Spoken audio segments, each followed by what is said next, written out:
Welcome back to The Man is Seen by Ninoropa. In today's series, we'll be talking about a man's identity, how he shows up for himself, and how he shows up for his community. With me today, I have Evans. Evans, thank you for coming. Thank you so much. So one fun fact thing about Evans is somebody that I've known for a very long time. He's also a business person, he's a content creator, and also a family man. Evans is someone I've known for about 10 years, over 10 years now. Yeah, over 10 years. Yes, and one thing that I respect about Evans is he's somebody who has a lot of integrity, business, relationship, and also personal life. And something I like about him too is very family oriented and somebody that I also look up to. So Evans, I want to ask you a couple of questions. Yeah, go ahead. Talk about your early beginnings and visibility in your career. So one of my first questions is, in the tech business, I know you're in tech, right? Yes. What does it mean to be seen in that space and in terms of your business? What it means to be seen in tech, you can easily translate that to tireless, and you won't really have a schedule or a life for yourself if you want to be seen in the kind of business I do.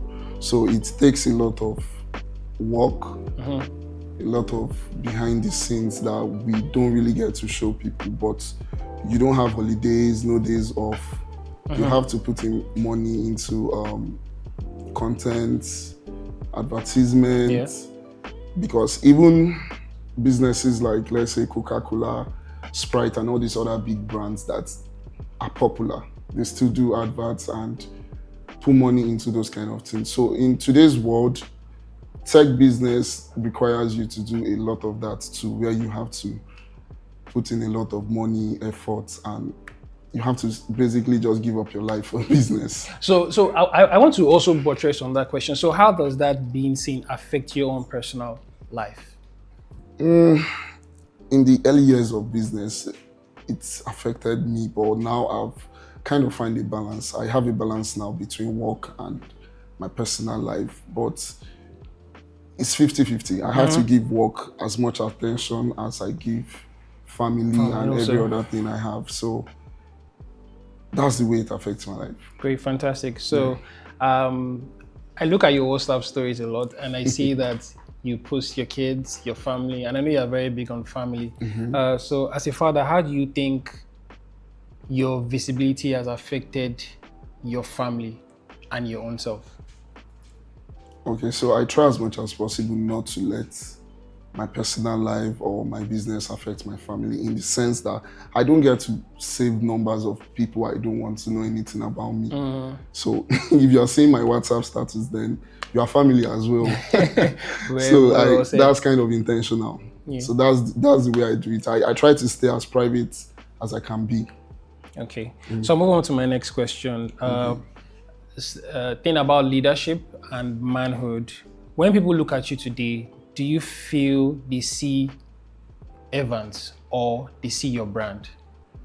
Tough question. That's a very tough one. So for most part of my business, I've always been behind the scene.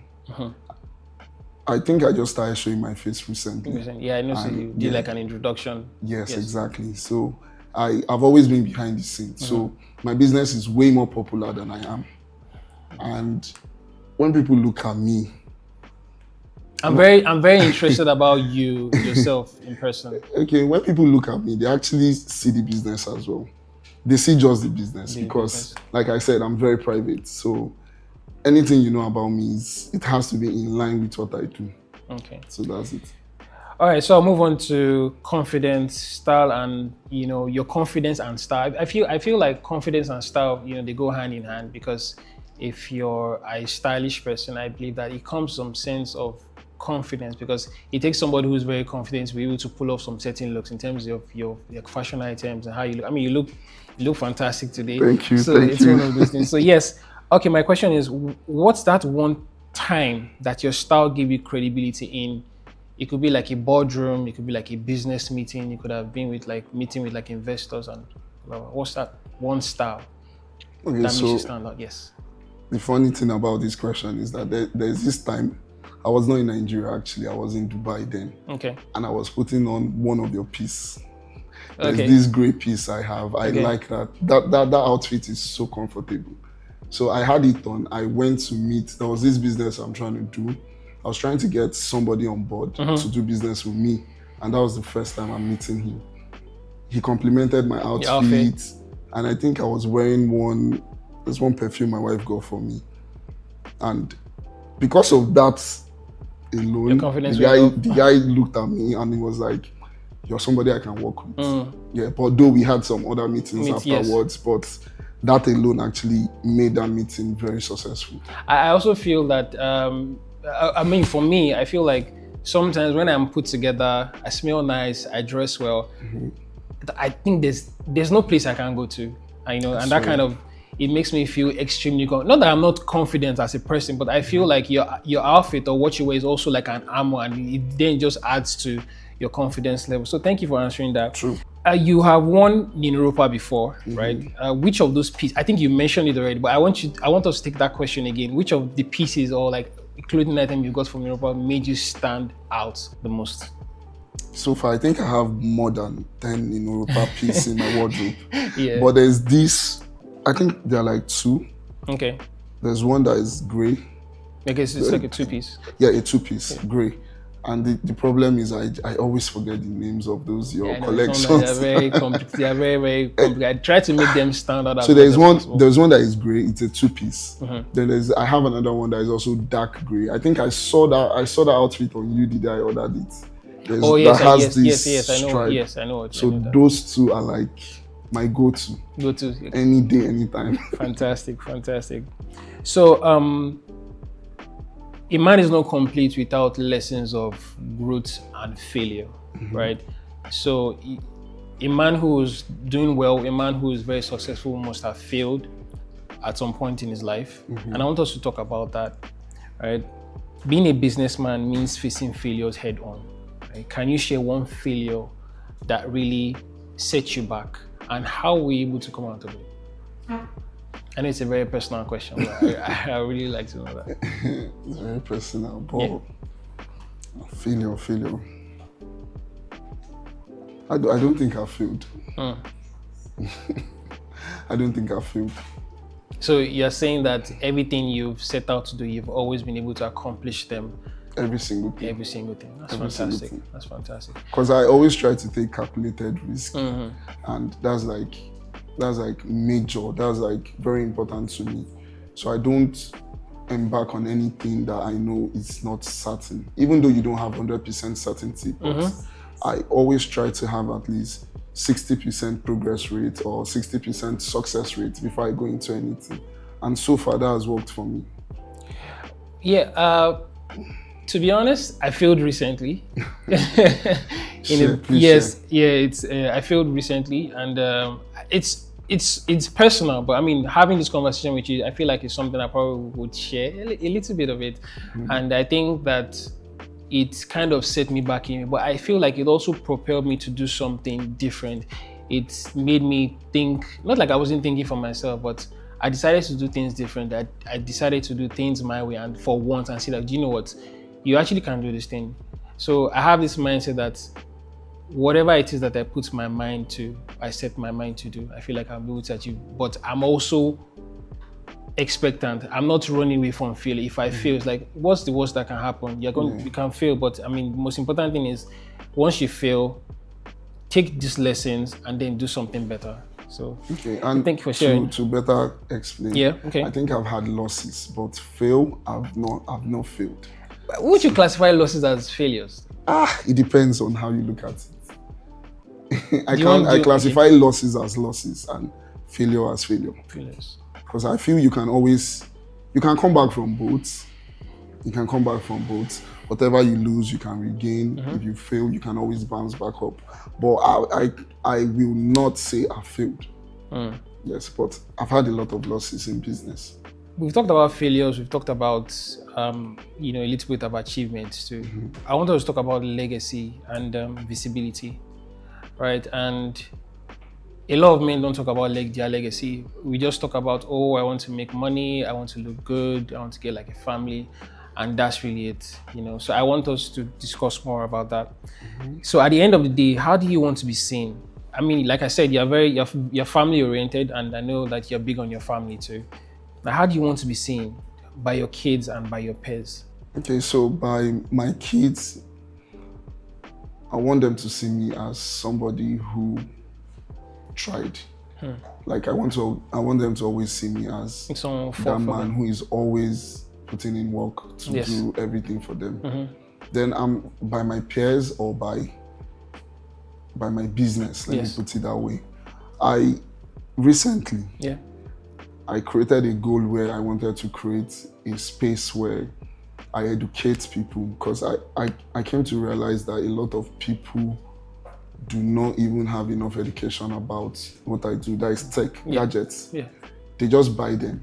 A lot of times people just buy things because of trend. They don't even really know what they are buying the devices for or whatnot. So I told myself recently that I was going to create a community where people get educated about these things. So you must have seen most of my videos. I have. So that's what I'm trying to achieve with those videos, where I try to teach people. There are a lot of people that have bought most of the things I've spoken about just because I spoke about it and I explained to them how you can use this. They don't know that I've before. seen a couple of those videos. Yeah, exactly. So that's the kind of legacy I would like to leave by my business. Fantastic. Yeah.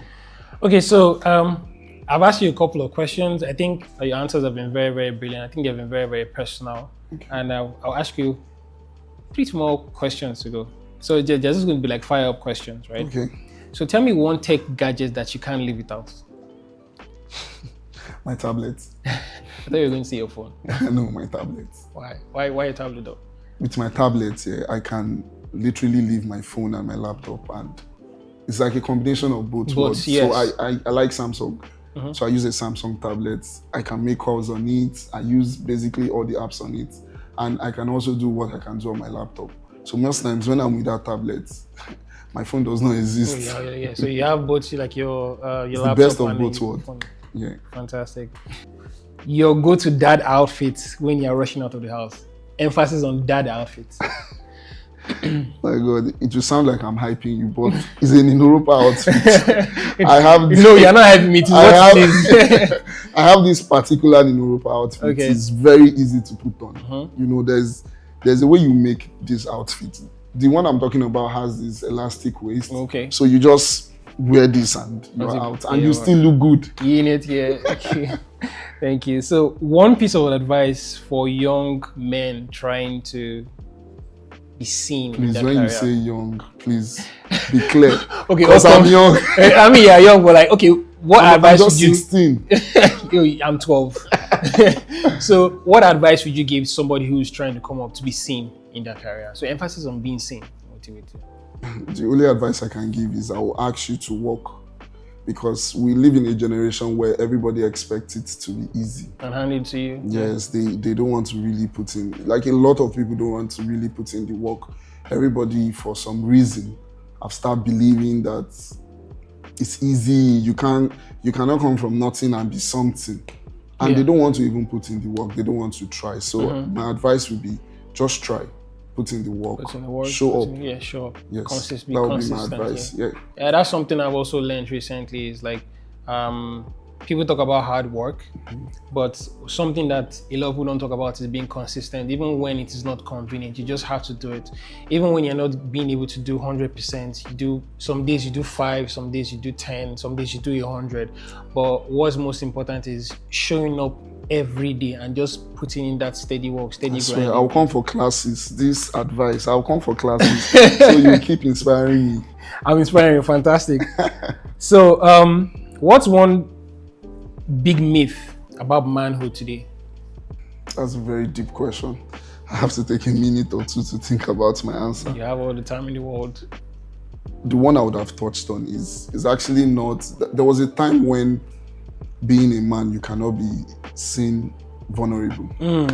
But in today's world, people have different views about it. Like, people are beginning to warm up to it, that it's okay to cry and it's okay to this. But the big myth about men is that we are always strong, and we don't need any form of support. Sometimes just coming home or being with your guys and somebody genuinely asks you, how are you? Is a whole lot. Yeah. So that's the myth about men. I think that question, that genuine question of how are you, something really powerful and deep. And a lot of men don't get to ask. I don't want us to get into like conversation like that, but I'm sure you know what I'm talking about. Yes, I do. So yes, thank you for answering my questions. They've been fantastic. I think they've been very personal too. Like I feel like I know you more, and then having to infuse your brand and my brand together is just something that I really, really like. Yeah. So thank you for coming today. You're welcome. I appreciate you. Thank you. Thank you so much. So all right, guys. So I've been talking with Evans for a couple of minutes now. It's been very insightful, and we hope to have him again next time.